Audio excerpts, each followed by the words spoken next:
Hello ladies and gentlemen, my name is Anubis and welcome to the best mobile game you ever play, and that is Marvel Snap. Now Marvel Snap genuinely is probably one of my most played video games on my mobile device, and I would say that it's definitely the best game out there for a card builder game that's currently on the market, and it is free to play. Yes, you heard that right, it is free to play and it's actually a good game. I know, what a crazy world we live in nowadays. If you've never heard of Marvel Snap, it came out I think a few years back at this point. I want to say 2019, but might have come out a little bit later. But essentially what it is the guy that used to develop Hearthstone went and started developing a new game with a different studio and developed this Marvel Snap. But before we go into the game, let's have a look at the decks.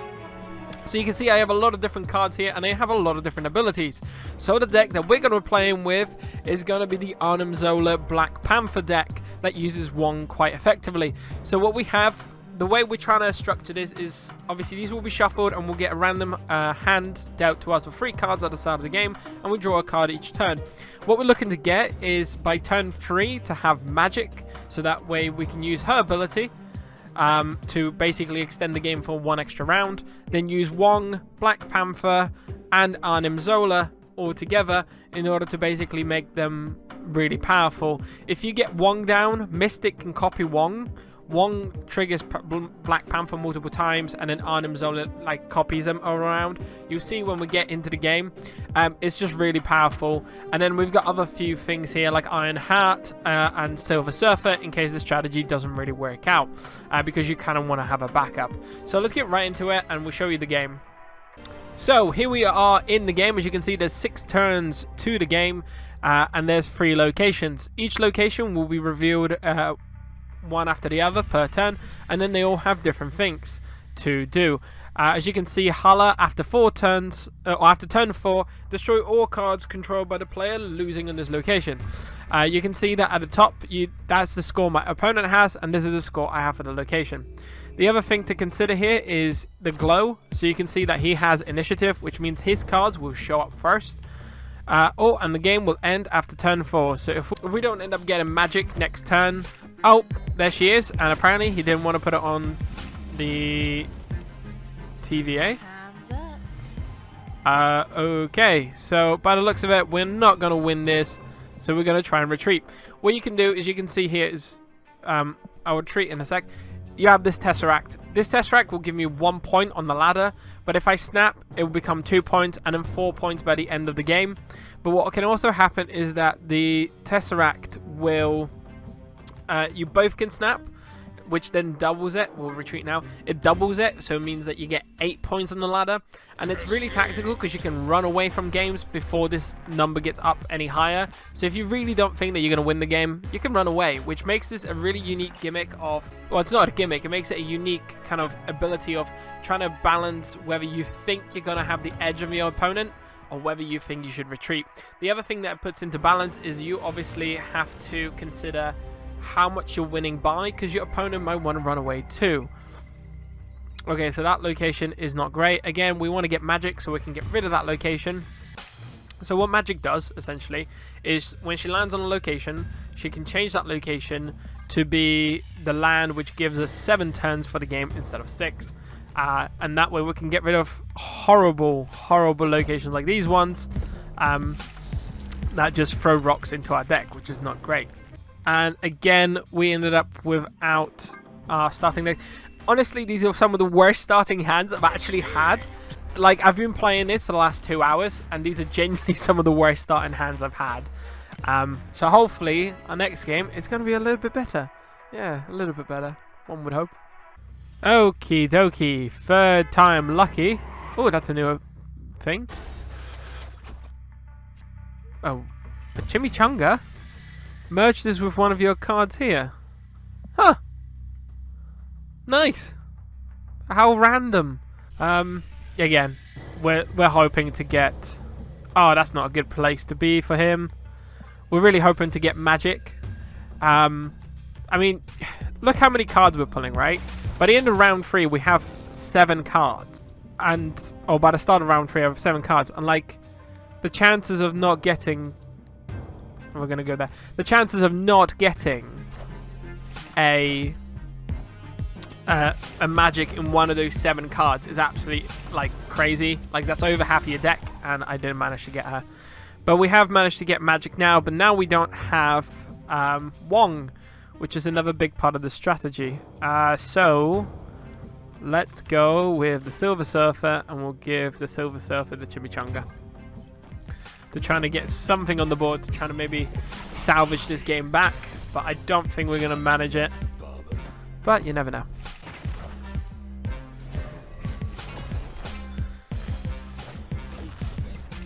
Okay, so the play we're going to try and make in here is, because we haven't got what we wanted, we're going to try and put now Sarah.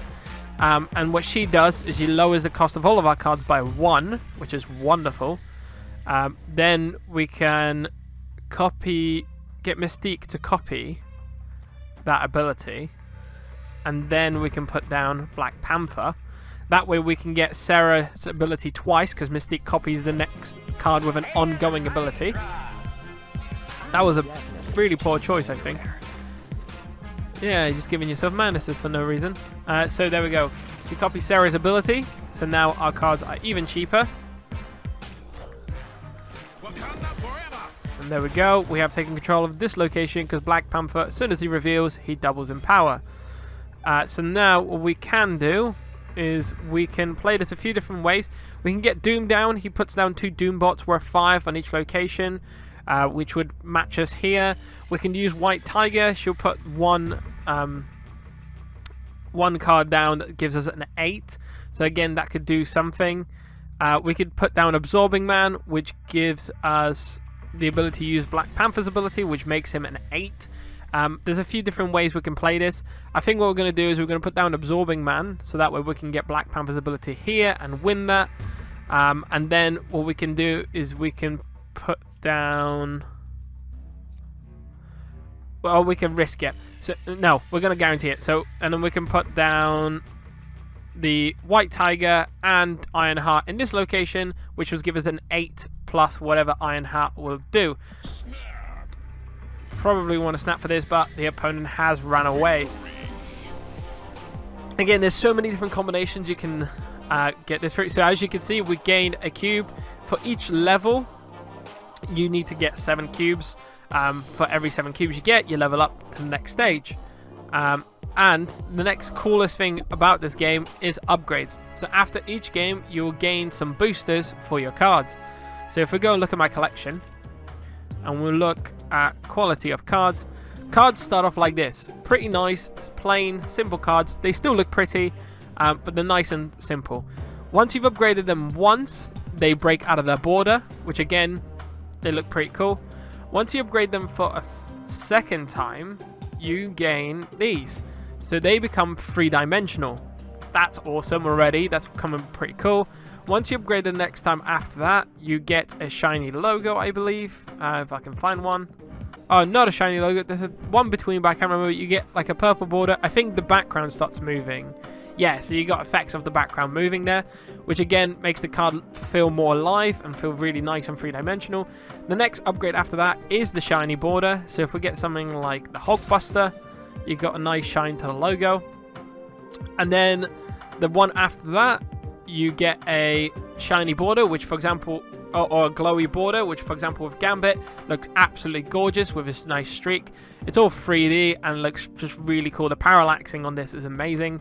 And then for the last one, you can do an infinity level for your cards, and you can have this shiny purple border. Once you've done that, I say shiny, it's more of a cosmic one. Once you've done that, what you can do is you can then split your card. I don't unfortunately have any cards because I'm trying to use up all my stuff. You can split the card, which then basically gives you another basic card with back to the basic border, but now you can level it up because it will level up again, but it will have some different kind of effects. So for example, what they've added recently was custom cards. So once you have snapped the card with your max level, you can then go and edit the card. So you can purchase things here like custom borders. If you've got unique artworks of the cards, then you can use those, which again makes it look really cool. And then if you've got different effects, once you level up the card, you can put different effects on the cards. So if you preferred Prism, then you can do that. This is one of the few cards where I think not having an effect on the background looks way better, because I mean, look at that planet and the sky. That's a gorgeous looking card as is, whoever designed it. But that's essentially what you can do with the cards. So if you look at something like 4, if we go back to his basic finish as an uncommon card and no effects, it's still a pretty good, it's a gorgeous looking card because I've leveled it up and it's parallaxed. But then you can actually change the artworks on it if you want. You've got some cute ones if that's more of your thing. But if we look at this artwork, then we can add things like gorgeous borders to them, which matches the 4 logo. These ones you have to buy or unlock, and these ones are usable, so I only have one of them, so I've never really used them. But the Ultron one looks pretty good as well. And then on top of that, you can add effects. So you can add a flare effect, bananas if that's what your thing is, or you can change the background to be bananas or black and white. Or if you want psychedelic, then you can have psychedelic. And it's a pretty cool effect that you can add to it. Oh, I didn't realize I had refracting on him. We're going to go with refracting because that looks pretty gorgeous on that card. And that's what you can do with your cards. You can upgrade them like this. I think this is also one of the cooler cards. Cosmo with a parallax on the back. If we go back to the main shop, you can find here that you have 2 currencies. This is the currency that you use for leveling up cards, and this one you use for buying stuff in the shop. The shop is very expensive. It is a free-to-play game, and this is probably the biggest downside I find, is that the shop is really expensive. And I've not played this game for a while recently, but when I was playing it, when it first came out for the first year, the prices, the things you'd get for gold and everything would be really, really good. And you can usually get a good amount of things for your money. For example, for £20, you can get yourself 1,200 gold and 1,500 credits, and you get yourself a new custom art of your card. So they do increase in price. I mean, like, I think for £10 here, 1,000 gold, and you get a variant of Black Panther, which is actually a really good card, and a purple neon. Even though it is a one-time cosmetic, I think this is pretty cool. Not only that, you also get boosters for the cards, so you can upgrade it straight away, which I think is pretty good. Things like this for £99 and 99 pence for a Living Tribunal, I think is a bit nuts. I know you get 10,000 collector tokens, which lets you unlock more cards, but I mean, he's a good card, but for £100. I don't know, that's a bit of a hard one to swallow. You can then spend your gold here on variants of cards. I think this is one of the prettiest looking cards that you can get in the game. This kind of like gold playing card style, I think they're absolutely gorgeous.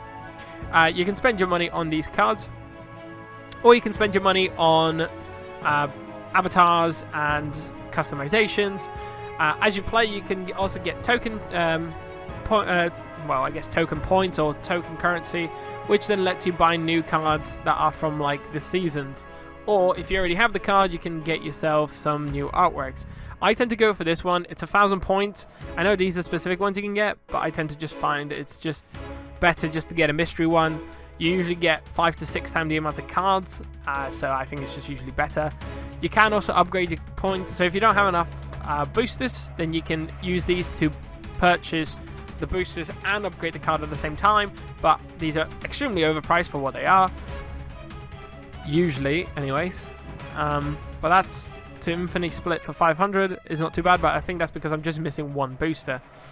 And then lastly, you can purchase gold and get yourself more credits in order to use those for upgrading cards. That's kind of how the game plays. And then you can also get, so they have a season pass that you can unlock, but you get a few freebies throughout the season pass once you get to level 50. If you buy this for £10, you get this card instantaneously, and then obviously anything that you unlock throughout the season pass. The cards that they add are usually pretty good, and they're usually worth £10 a month. So as a subscription service, £10 a month for this. If you do play it very often, absolutely great. And the way you level this up is you get missions. So every day you get given a certain amount of missions, up to 6, and you can play through them to get weekly challenges done, yada yada yada. And then you can also do these missions to do different chapters, and these will level you up through the season pass. If you hop on the game a couple times a week, maybe not even that, like I would say a couple times a week, wait for these challenges to refresh. and then play until you have no more challenges, you get through the season passes pretty easily. And a lot of time you don't even have to modify your deck too much. Like for example, win at all 3 locations. That can be very luck based and very luck reliant. Discard decks, I mean, you can just go create one if you don't really have one, but it will just happen throughout the game. For example, complete hard daily missions. Well, I have a hard daily mission to play a 2-cost card. So it just kind of happens as you play. So how about we try the O-Snap deck one more time and we'll see what we can do. If this one doesn't work, we might change out for a different deck. And here we go. After we play card here, move it. That is not a great location, but it's not bad for us because obviously we don't want to play in there. We're going to spawn cards into there, which is not the same as playing them, which is perfectly fine. We've got Blade coming on. He likes discarding stuff straight out of your hand. Apocalypse, fun little ability. Every time he gets discarded out of your hand, he basically comes back a little bit stronger. What have we got? Great Portal. Add a random 10 card with 10 or more power to your hand. Okay. Your opponent has 3 power at each other location. That is not great. What we can do is we can wait one more turn. And then we're going to put Wong down in the middle. And we'll see. Because it doesn't look like they're doing very well either. So you can have a maximum of 7 cards in your hand. Let's put down Wong. And then we'll go Black Panther. And then Dr. Doom possibly. Or Dr. Doom followed by Odin. If we get our magic card. We did not get our magic card, unfortunately. So we can do that, but that doesn't really do much for us. Again, the best thing we're going to have is have Black Panther and just hope that we can get Arnim Zola and then spawn this card in other places. If not, we're going to have to rely on Dr. Doom to get 10s on both sides, and that could be a bit risky, especially with seeing Dracula deck here. They rely on basically killing things, and then he takes the last card in your deck, kills it, and it becomes the strength. But we might be able to take over this location just purely for the fact that he can't physically put anything in there. But that doesn't matter. We've got Arnim Zola, and this is a small play that we can do. Snap for a few extra cubes. So if we manage to get Wong first, that'll be great. Yes! So Wong will go there first, and then Black Panther will spawn, and the first thing he will do is he will double, but then double again. Meaning that we get 80 in each location, is it? Yes, 80 in each location. Look at that. Yes, so Apocalypse discards, and then Dracula will discard Apocalypse to get Apocalypse's value, essentially. There you go. And then Morbius gets a point for every card that gets discarded, essentially. But that doesn't matter, because we managed to pull up a little combo. If you pull this off with Mystique, and you're able to get like a further combo by using magic, this number doesn't stop at 82. It stops at like 1,300, or just shy of that, which is an absolute crazy number to look at. I'm going to see if I can pull that off, and when we do, we'll come back to the recording. Just to show you guys what that really looks like and just how overpowered it can really be. Oh my god, Magic and Wong in the same hand, and Black Panther. What is going on? This definitely gives us a good start for our combo. That would be a good place to start, but I think we want to go there. And then location number 3. No cards are revealed this turn. Wow. That is wonderful. Let's go with that. And we can get rid of that. And we got a little Wong just here. Oh! Coming in with the Magicka! I see you. I see you there. Jubilee lets you spawn another card from your deck, which is quite a good card. Let's just hope that we can get our Copycat Girl, whatever her name is, I can't remember. Little Wong down on the play. Oh! Oh! It couldn't be more perfect to get a little bit Mystique out. See, it always worries me when they do that, because there's cards that let you nick the abilities of Wong. And it's terrifying, if I'm being honest. But he hasn't done that. he's lowered his value. That is a gorgeous looking card. The Steak now nicks that ability, which is absolutely wonderful. Bit of a waste of power. And we get Arnim Zola in here. If we can pull this out, this is going to be wonderful. We can get the music rolling. Yeah, that's an absolute wonderful looking card. I don't know if I'd do the confetti. Maybe do something else if you can. But such is my judgment. Living Tribunal, wonderful card. If we had it in this deck, it would be absolutely OP. But nonetheless, we're about to get our combo out. The last thing we need is a Snap and an Arnim Zola into this location. Here we go. Get the music rolling. If nothing stops Arnim Zola destroying these cards, we can win this. 30. We can beat 30 so easily. Alright, let's see. Arnim Zola took out Black Panther first. No! It's only 160 per, which is not what we needed, but oh well. It does the job. Wow, only 160 per location. How awful. Yeah, if we had Living Tribunal here, we essentially wouldn't be trying Arnim Zola. We would just Living Tribunal in the same location and spread out that power. Like, you know, we can get Black Panther up to like over 1,000. So you can have 300 per location, which would be hella OP, but we get another 8 points. I think that'll do it. We tried. We really did try, but it really wasn't our time to get it. But essentially, that is Marvel Snap. If you really, really like the video that you just saw, then I would say go pick up the game and get it either on your mobile, or you can get it on Steam as well, so you can play on your PCs, which you're seeing here. What I'd recommend is if you do make any purchases, make them on a computer, because that way you don't have to pay the extra 30% essentially tax on the Play Store or the Apple Store. But I hope you guys enjoyed this. If you did, make sure you leave a like and sub to the channel, would be appreciated, and go check out some of my other content. See you later.